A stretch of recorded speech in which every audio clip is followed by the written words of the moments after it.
What do a letter of dereliction from General Eisenhower, a French countess serving mulled wine, and the Battle of the Bulge in 1944 all have in common? Well, it's Colonel retired Herb Stern. Herbert Irving Stern was born on Christmas Eve, 1918 in Baltimore. By 9, he knew he wanted to go to West Point. After a senator broke a promise of appointment, Herb earned his spot through a competitive exam and reported to the academy in the summer of 1937. He graduated the class in 1941 as a cadet sergeant, and within months, the country was at war. He became an artilleryman. He never attended the basic course, which was remarkable. His first commanding officer handed him the battery and then left the very next day. On December 19th, 1944, Herb Stern's division arrived at the Battle of the Bulge, and in freezing fog, Herb drove to the highest ground he could find and identified a crossroads and registered the guns. 10 battalions followed. That's 120 tubes. The German advance was stopped, and he earned the Silver Star. In late 1945, outside of Salzwedel, Herb and his men liberated a concentration camp holding 3,000 women. After the war, he attended the French War College in Paris and worked on a classified study for President Eisenhower. And then he served across NATO, Turkey, and Iran. He retired as a colonel in 1968 with 27 years in uniform. Colonel Herb Stern is 107 years old. He's West Point's oldest living graduate and the last surviving member of the class of 1941. His call sign is Dockyard Six. He still answers to it, and I'm grateful to Colonel Stern for his time, and to Frank Hall and Buck Coates at Falcons Landing for helping make this conversation happen. This is the Oak Lines. Over to Dockyard Six. Welcome to the Oak Lines, where veteran stories find new roots and our community helps them write their next chapters. I'm Ted Adair, a U.S. Army veteran and founder of the Oath and Oak. It's a gathering place and a storytelling platform built in Leesburg, Virginia. We share stories of veterans finding purpose in service, business, creativity, family, and community. Each one a new way forward. At Oath and Oak, we believe service doesn't end when the uniform comes off. It just takes new forms. Through conversations, through events and workshops, we dig into how creativity, community, and emerging technology help veterans shape what comes next. And we savor each story along the way. This is the Oak Lines. Stay rooted. Find your outpost. This is the Oak Lines, and the concept is to help veterans chart their path to their next career, whatever they're going to do after they've served the country. I start off with a segment called Net Call. What was your favorite call sign that you had in the service? Dockyard Six. The state. Where did the call sign Dockyard Six come from? That was my radio call sign during the war. I don't know how it was originated, but I've used it. I use it today, believe it or not. Many of us have an affinity for those call signs because there's deep tradition that goes with it. And there's also a sentiment when you hear it.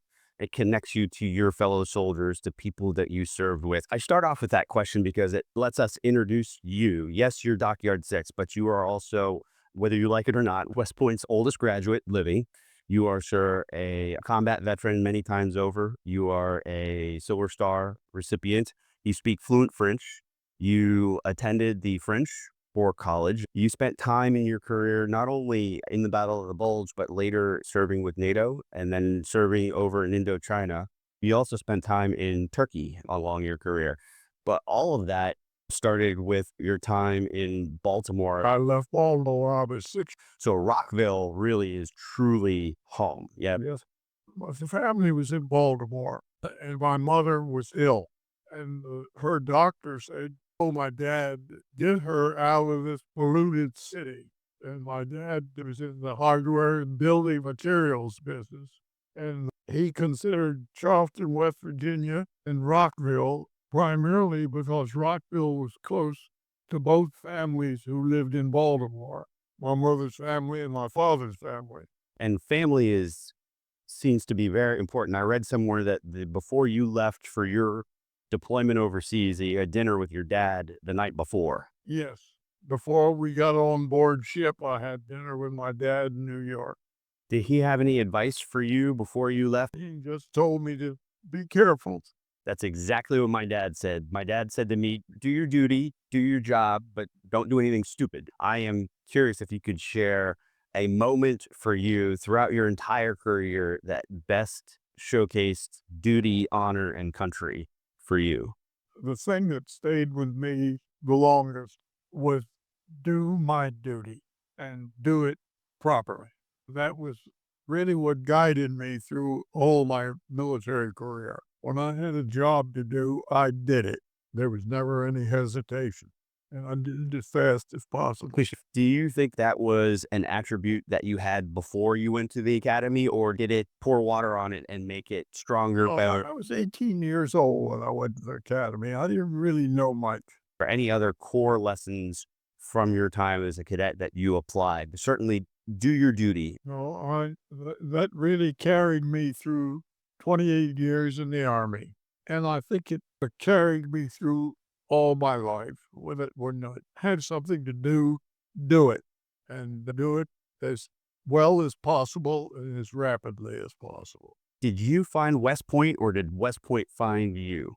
I wanted to go to West Point from the time I was 9 years old. Do you even recall the first moment that you heard the word West Point? Did you have a family member or in?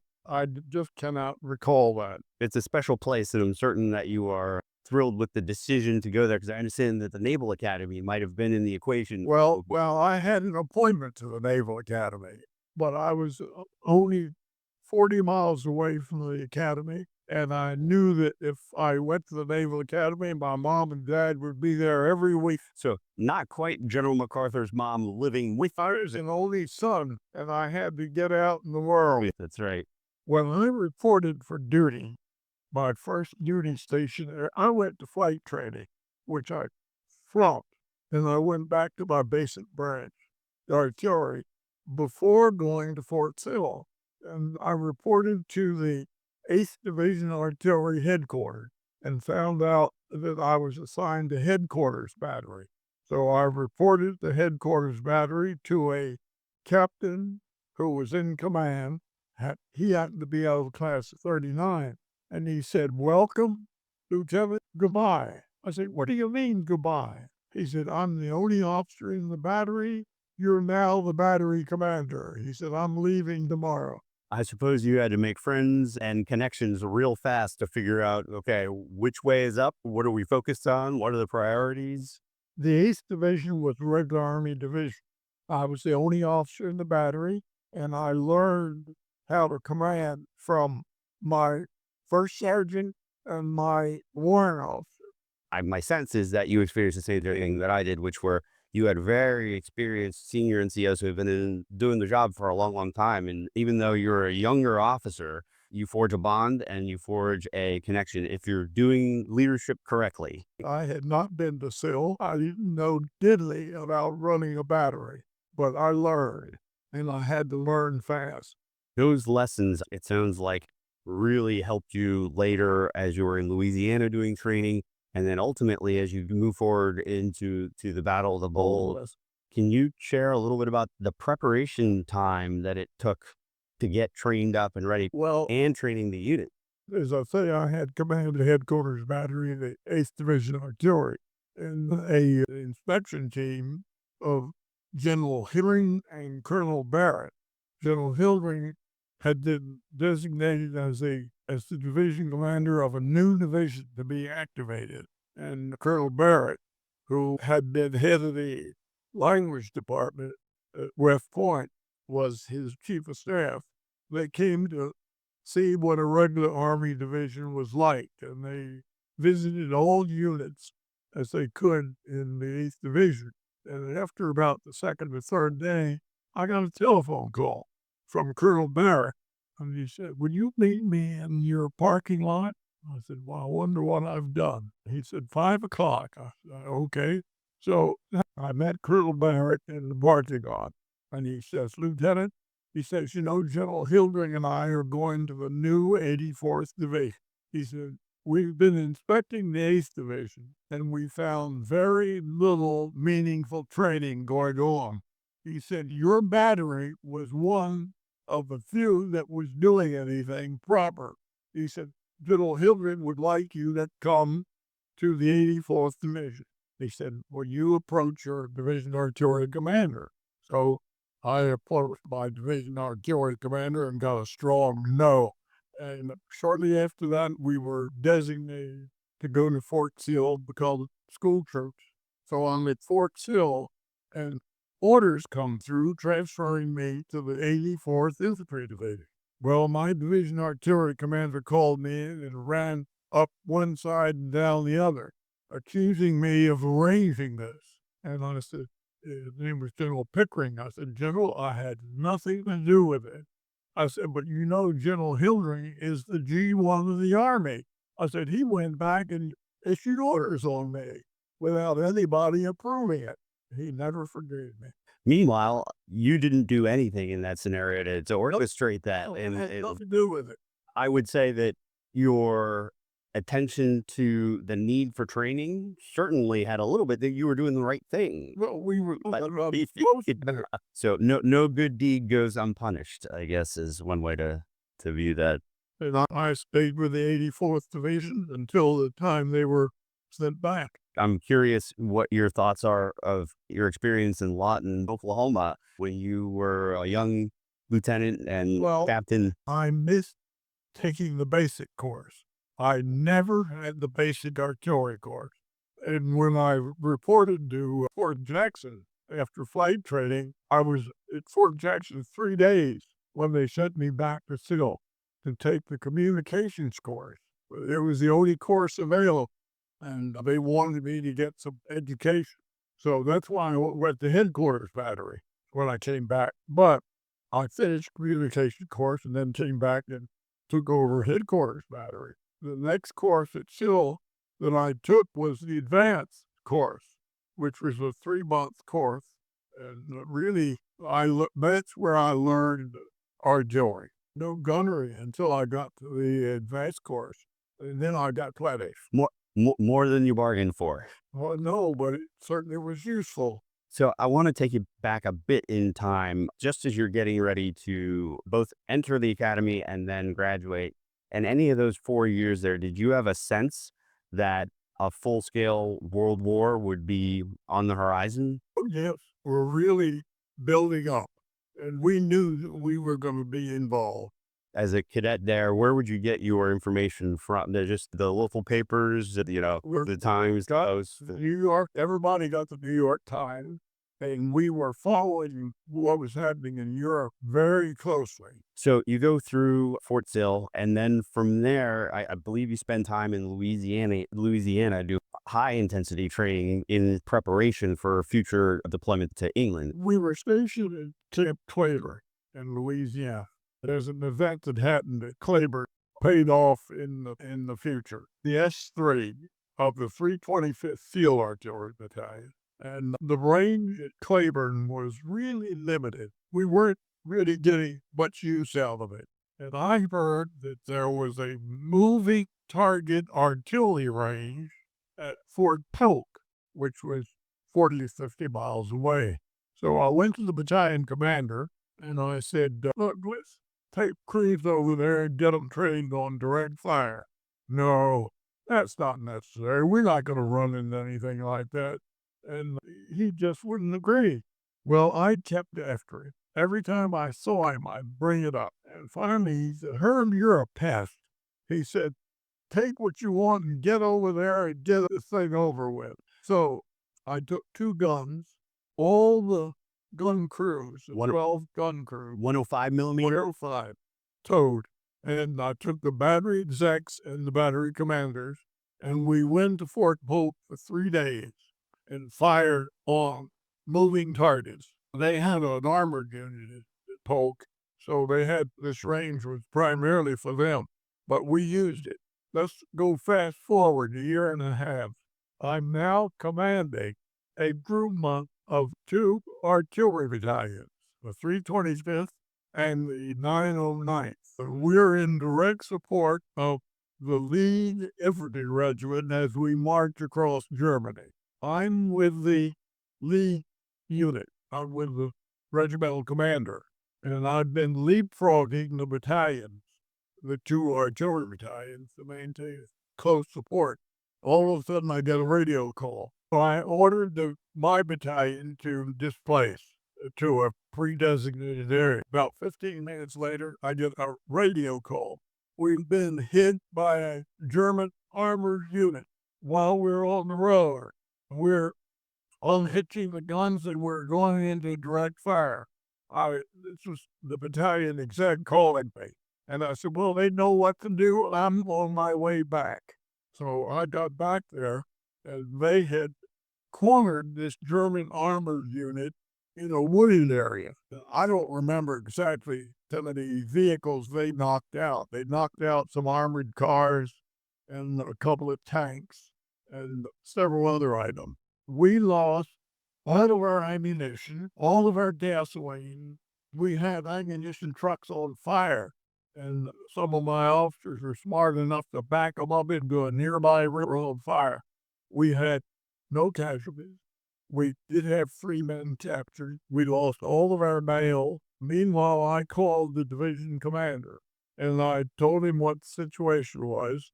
And I said, please send me an infantry battalion so I can get my battalion out of here. I said, I've got a support mission I've got to fill. So he said, I'll have an infantry battalion on the way immediately. He said, you hold out as long as you can. The German unit was in a wooded area. We had no armor-piercing ammunition, and they had run out of high explosive. All they had was armor-piercing. They did a hell of a lot of damage with that armor-piercing, and we didn't do too much damage. The high explosive, I can't imagine. Maybe at that moment in time, a VT fuse would have come in handy, but I don't think you had that No, that capability. it was after VT, but this was not a place of VT. So finally, the infantry battalion began to come in. I left one battery there and moved the rest of the battalion into the next position. The division commander, from that point on, until even after the war, recommended the 325th of a presidential unit citation. Eventually, it was turned down, the reason being insufficient casualties. Sir, I want to take you from that moment to my understanding from the Battle of the Bulge is that you decided to register the guns in advance of an engagement and that was a critical decision. So the Bulge broke on the 16th of December. We were there on the 19th. They picked up the whole division and moved it from Germany to Belgium. We were in position outside the city of Marsh. Incidentally, I never saw my battalion commander. He was never with us. He was always with the infantry. He lived with the infantry. So the battalion was in my hands.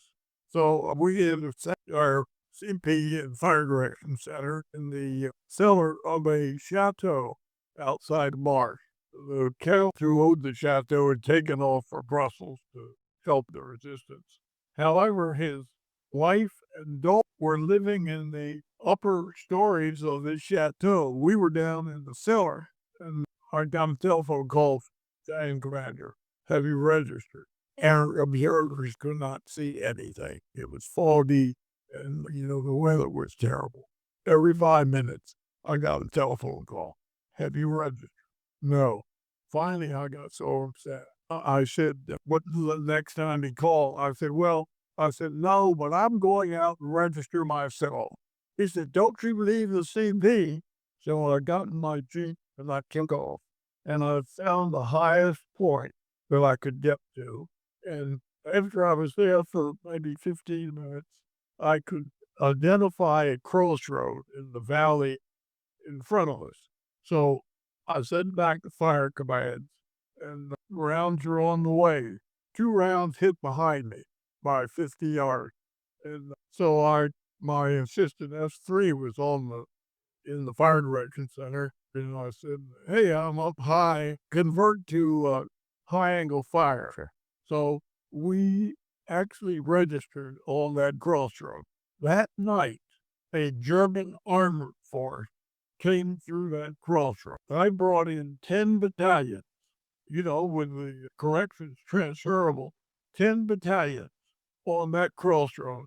And some people claim that stopped the advance of the Battle of the Bulge. I can't verify that. We brought in 10 battalions.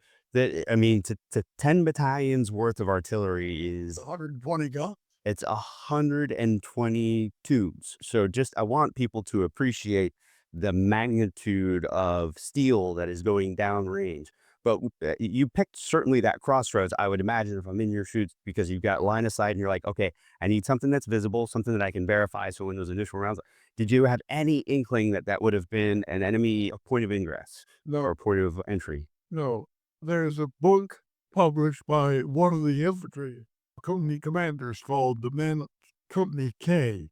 He witnessed this artillery barrage when all the battalions were brought in, and he writes about it in this book about how many explosions there were. I've certainly, and as you have seen high explosive up close and personal, I can only imagine what the Germans were experiencing at that moment. But yeah, whether it was gut instinct or just happenstance that you picked that point, it's a testament to you going on the hand mic and saying, no, I'm going to go out and I'm going to register the guns now. Yeah, well, after this happened, then we started to close the ball. What do you remember most of that experience in terms of the men you served with? I think, first of all, we were well trained, and I think we had the best artillery battalion in the Army. And you commanded two artillery battalions simultaneously. That was when we were hit by the armored force. They had formed a group of two battalions, my battalion, the 325th, and the 909th. And when you form a groupment, the organic commander is the commander. That's right. I was a major, and the other battalion was commanded by a lieutenant colonel. But he was the most cooperative officer I ever ran into. I had faith in these other units. I knew the commanders because we had trained together as a division. I think that human connection and being together and in person, it's the relationships I think are the most important out of all of this. There were very few regular officers available. We were limited. For example, the division artillery was authorized 5 regular officers. So all the rest we were dealing with were reserves and National Guard officers, and they were great people. I think I understood that later in your career, you assisted with making sure that reserve and guard officers were able to retain their commission, or was there some interaction with senators later on? Maybe I've got that mixed up. No, you're talking about Redwood Commission. In 1992, Senator Sam Nunn kicked off at the Army, or at the services, passed forced legislation through the Congress that graduates of the service academies would hereafter receive reserve commissions. Well, if that's true, why have the service academy?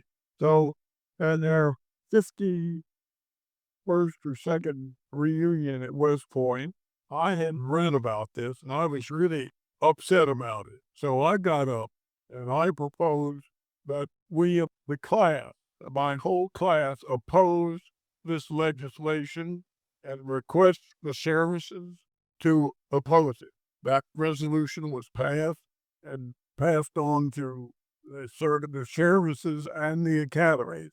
And I hate to say this, but they would not agree with us. They would not do anything.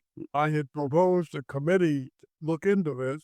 So, of course, I was on the committee, and the other two members were 2 lieutenant generals, Ed Rowney and Jack Norton. And finally, Annapolis graduation, President George Bush was the graduation speaker. And when they presented the diplomas, it was announced that so-and-so is hereby commissioned an ensign in the Naval Reserve. And after this, President Bush said, "What's this reserve profanity?"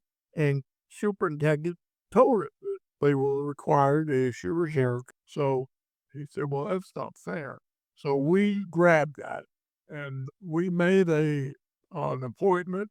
He said, "If you will permit distinguished military graduates to have regular commission, I'll agree. I'll support it." We said, "Easy." We agreed. And from then on, it was pretty simple, except for the Army. The Army was just tough. And it took on a lieutenant general, G1, who was not a graduate of the service academy, to break the Army into it. And incidentally, this general was killed when the Pentagon was struck. General Maud. Yes, General Maud. Oh, And he arranged us getting your regular commissions restored to the academies. 3 classes actually were issued reserve commissions. I'm curious, when somebody comes to you and says, thank you for your service, what is your typical, do you have a response, and what's your true response to it? Here, I think I've heard other veterans use the phrase, America is worth it. I've heard other veterans say, my honor, and thank you for your support.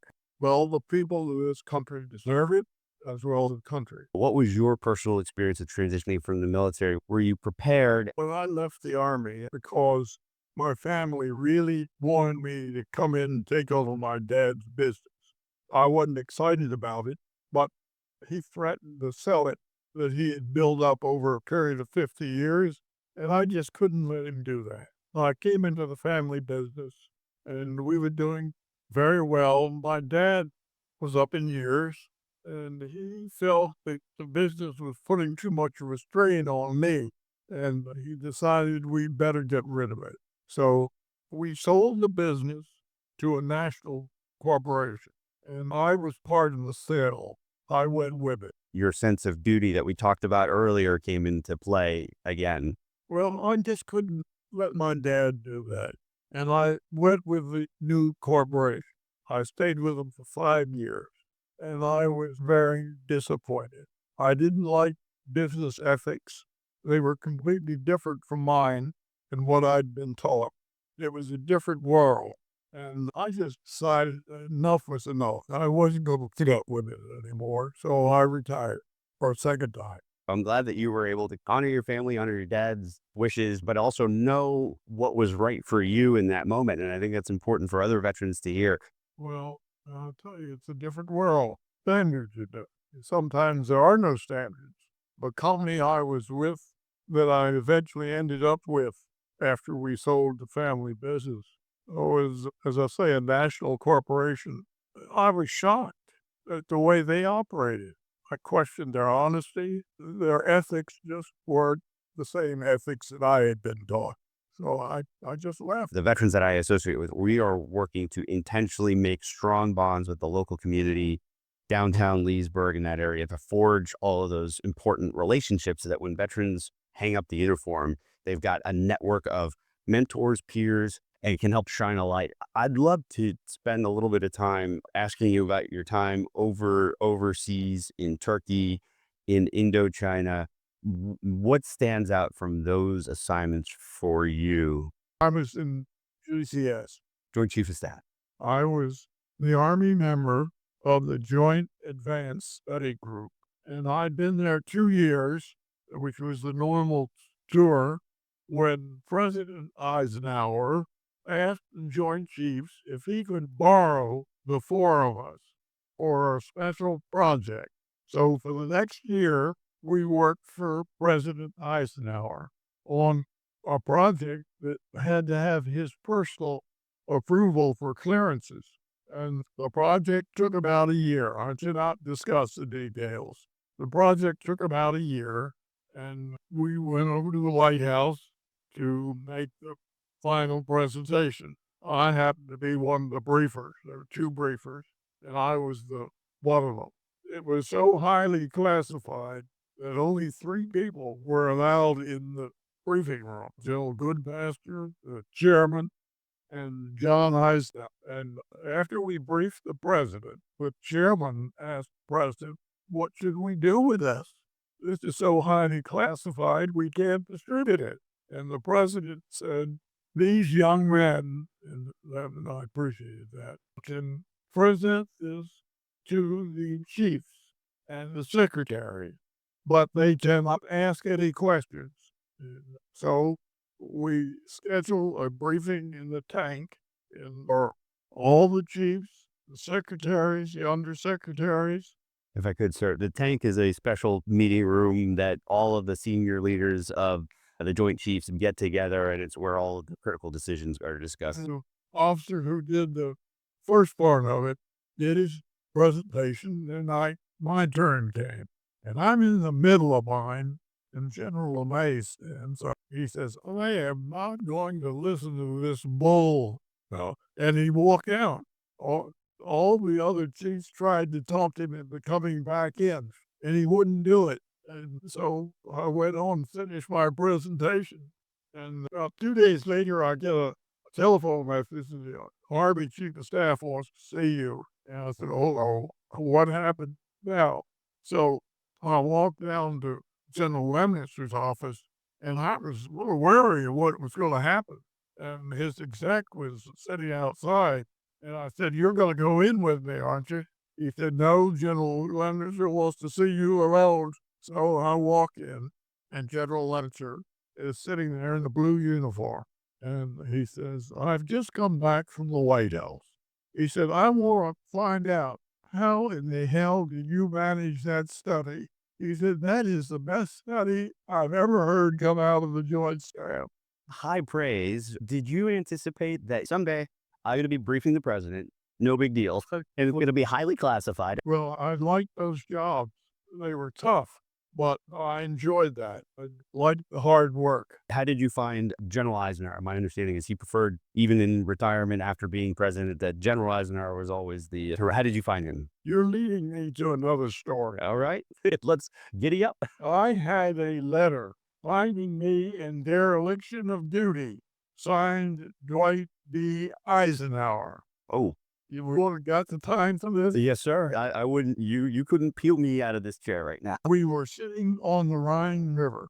My battalion commander was on 10-day vacation to the Riviera, and we were firing across the Rhine at target. And I had established in one of these big flat towers, and we had a 40 here crew in the flat tower, and we were getting more fire missions. Really, it was unreasonable. So I said, there aren't that many targets across the river. We were right across from the city of Duisburg. Okay. And I said, there's something funny. And I knew that if I went if they saw me coming, whatever was funny would be corrected. I said, later this evening, will you send a crew down to this city and find out what's going on? That happened, and they found my 3-man crew living there with 3 German women. So I relieved them immediately. I was the battalion commander at that time. I reduced the 2 enlisted men, and I preferred charges against the lieutenant who was a forward observer. About 3 days later, I get a telephone call from General Barrett now, who is the division artillery commander. And he says, Major, he says, you really don't want to court-martial this officer, do you? I said, yes, sir, I do. He said, I think you ought to withdraw the charges. I said, no, General, I want to court-martial him. I said, it's your prerogative to remove the charges if that's your decision. I said, but I'm not changing my mind. He removed the charges. In all military cases of fraternization, went directly to General Eisenhower. Wow. I get a letter finding me in dereliction of duty for failing to court-martial the offending officer. So I get a telephone call from General Barrett. He said, I guess you've gotten this letter. I said, yes, sir. He said, well, I am going to write them and tell them that I'm the one that withdrew the charges, which he did. General Barrett was a real fine officer. I sent him the the letter and withdrawn. Well, that would have been the end of my career. Sure. After the war, I go to Washington, go down to look at my records, and there's that letter. And somehow it disappeared during that session. So a couple of lessons there. One, General Barrett did right by you and certainly did the right thing. You held to your convictions. Was it a real shock when you saw the signature on the letter? I mean, it would have taken me about 10 steps back. I said, if this stands, I'm through. Yeah. I don't suppose that when you were briefing the president, you got a chance to mention that. That's probably not the time and the place to bring something like that up. I was saying he didn't recognize. So clearly you weren't that much in dereliction. Where did you pick up French? And then how did your language ability influence your career? It was Academy French. So straight. I liked French. West Point. Yeah. It's one of the few subjects I did well in. And that came into play later on in your career. Well, as a matter of fact, there were 3 American officers at the War College.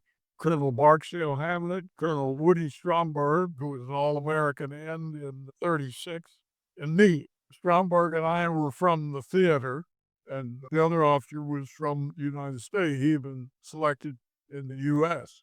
At the end of the course, Woody Stromberg and I each delivered a lecture in French to the student body. So this is in Paris at the French War College. It was a hardship tour. Out of all of the cities that you experienced, well, really in your total career, which ones did you love the most? Is Paris? Paris is up there. I spent a long time in Paris in addition to the year I was there at school. When I was in Think South in the NATO command, I was in Paris 1 month and in Germany the next month. Well, I spent a lot of time in Eastern Turkey.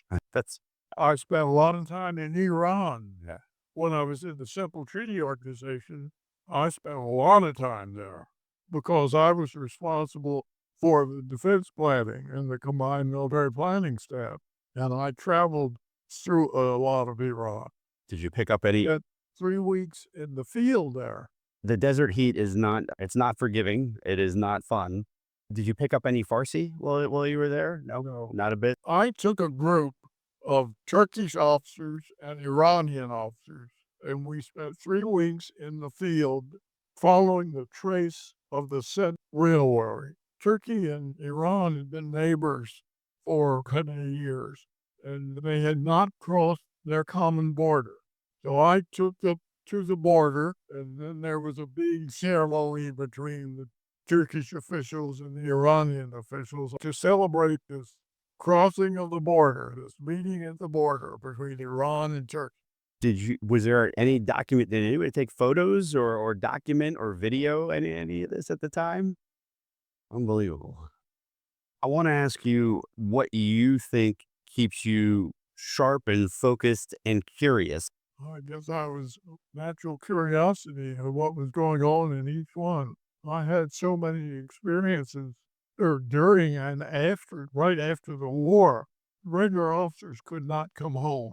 Yeah. When the divisions were returned, if you were a regular officer, you had to stay in the theater. And so you had 3 years.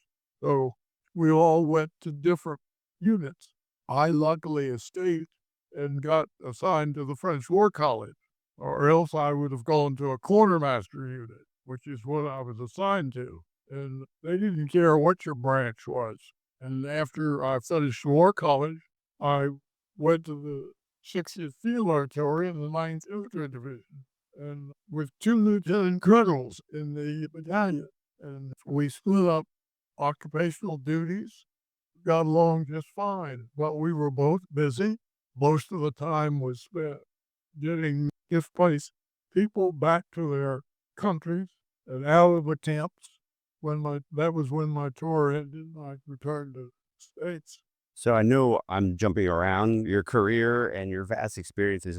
One moment I forgot to ask you about was I know that you and team liberated a camp in Germany, a concentration camp. We were moving toward the Elbe, and we came to the town of Salzwedel, and you could smell it as you entered the town. You could smell it. And my Jeep stopped at a high fence, an area that was fenced in. And we looked in there, and there were emaciated women inside this place. There were 3,000 Jewish women in this place being used as slave labor. We opened the camp and released the women. I'm telling you, it was really sad. But they just went right through the town of Salzwedel, grabbing grain and eating grain and then drinking, and the grain swelling up. And it was really a mess. But the division assembled all these women and put them in a German military hospital that we had taken over. And by that time, my battalion had reached the Elbe River, and I decided to go back and see what happened to all these women. So I drove back to this hospital. You wouldn't recognize them. They had gotten decent food, decent medical care, and they were different people. We were the northernmost American unit. And when the war ended, we had to move south to the American zone. And this took some time. We moved a few miles each day.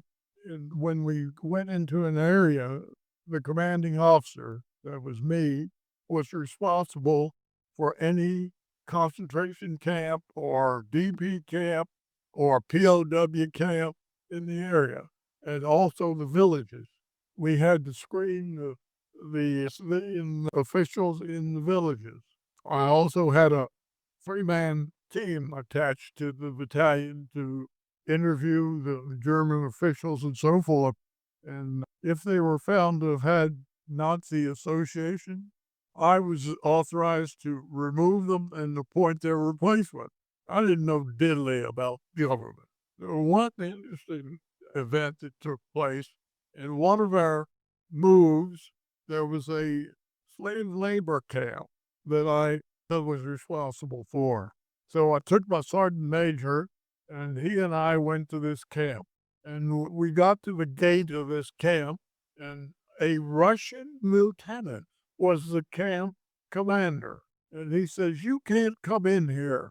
You don't have any authority in this area." I said, "I do have authority in the area. I'm the commanding officer of this area. Open the gate." And he opened the gate. And the sergeant major and I went through this camp, and it was disgraceful. It was these low buildings, tar paper buildings, and it was filthy, and the families all mixed up and so forth. So I got hold of this Russian lieutenant. I said, "This is a disgrace." It was also a health problem. Hazard, yeah, for sure. I give you 24 hours. I want this place cleaned up, and I want you to separate the families. I said, if you have to hang blankets to form sections where you can house the family, you do that. I said, but I'll be back in 24 hours. So my sergeant major and I came back in 24 hours. And he said, before I left, he said, "I'm not going to do that." And it's the only time in my career I ever pulled a pistol on anybody. I took my pistol and held it up to his head. I said, "You do that or I pull the trigger." So that apparently convinced him. So I came back the next day, and the place was different. He had cleaned up most of the mess. He hung blankets to form areas for families. But there were dead bodies. There were people who had passed away, and they would not bury them.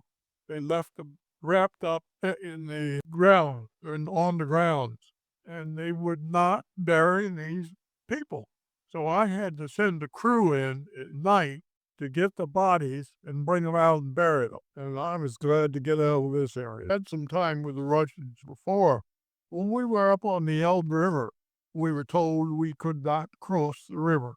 So that was a signal for us to cross. My battalion, incidentally, had been ready to cross the river when we hit the Elbe. And we were 51 miles from Berlin. And I had my battalion in the assembly area, engines running, when we were called off and told, "Do not cross the river." I found a railroad, and I took my S2 and my assistant S2. We left our pistols, our rings, our watches, everything in the unit. We rode across the river to spend some time with the Russians. And we visited a courtyard where they were taking care of their horses. The Russians were using both armor and horses together. One of the best, most effective maneuvers I've ever seen. But they were drinking out of these 5-gallon cans. They were all toasting with a sort of a purplish liquid. And I said to one of my officers, I said, "They're drinking gasoline." He said, "No, that's probably green vodka." So, of course, when we walked in there, he handed each one of us a mug. I said, "I'm not going to drink it." So I was wearing a tank jacket. And when I tipped the mug up, I just let it run down the front of my jacket. 2 weeks later, there was no nap in that jacket. Yeah, the Russian alcohol is very, very strong stuff. All right, sir. 5-minute fire mission. We're on the clock. What is one thing you would want the American public to understand about veterans and military service? Well, I don't think people really understand the military or what the military has accomplished. They've really protected the Republic. All right. Next round is tell me the name of or a person who has been a role model for you or a mentor and what lessons you took from them. And you can say check, fire, pass. I'll tell you, I work for a lot of generals, and I think the one that I really appreciated was General Earl Wheeler, who was chairman of the Joint Chiefs. He was an outstanding officer, and I enjoyed working for him. And was there a lesson that he imparted on you or something about his leadership qualities that you admired? Well, I thought he was a great leader. I only knew him when he was in leadership positions. I worked for him briefly in NATO, and I worked for him for 2 years in the Joint Chiefs when he was director, but I really admired him. When you think about your time at West Point, what are the key defining lessons that you learned? I learned so much. You know, I was 18 years old. I didn't know much, but I learned that your word is your honor, and you have got to live with that in mind. The words of duty and honor really are the important things you get out of the academy. Well, sir, this has been my honor to spend some time with you, to hear all of these incredible life experiences. As a fellow veteran, we are just grateful to spend this time with you today. Thank you for listening. Hey, sir, one other quick thing for you. I did sneak this in. My son wanted to see if you would be willing to just hold this up for a photo, or if you're cold, if your head is cold, feel free to put it on, but it's our family's standard Beat Navy hat. I'd like you to know that this is the second best birthday celebration I've had. I know some of you have heard about the best, but I'm going to repeat it. The best birthday was my 26th birthday in 1944 in the 84th Infantry Division. The division had been moved out of Germany to Belgium to stop the penetration by the Germans, which later became known as the Battle of the Bulge. We had set up our headquarters and fire direction center in the chateau just outside the city of March, which was the German objective. The Count that owned the chateau had taken off for Brussels to join the resistance, but his wife and 16-year-old daughter remained in the chateau, living in one of the upper floors. We had established our fire direction center in the cellar late in the afternoon of the 24th of December, 1944. We were in the process of preparing protective fires for our infantry for the evening. And there was a knock on the door of the room that we occupied as fire direction center, and someone opened the door, and there was the Countess with a big bowl of mulled wine and the daughter with a tray of glasses. After we finished the wine, the Countess came over to me and said, "Major, will you please follow me?" I had no idea why I should follow her, but I did. And she led me to one of the upper floors in the chateau, and we came to this closed door. And he said, "Major, this is your birthday present, happy birthday." She opened the door, and there was a bathtub full of water. And that is the best birthday I've ever had. Thank you very much.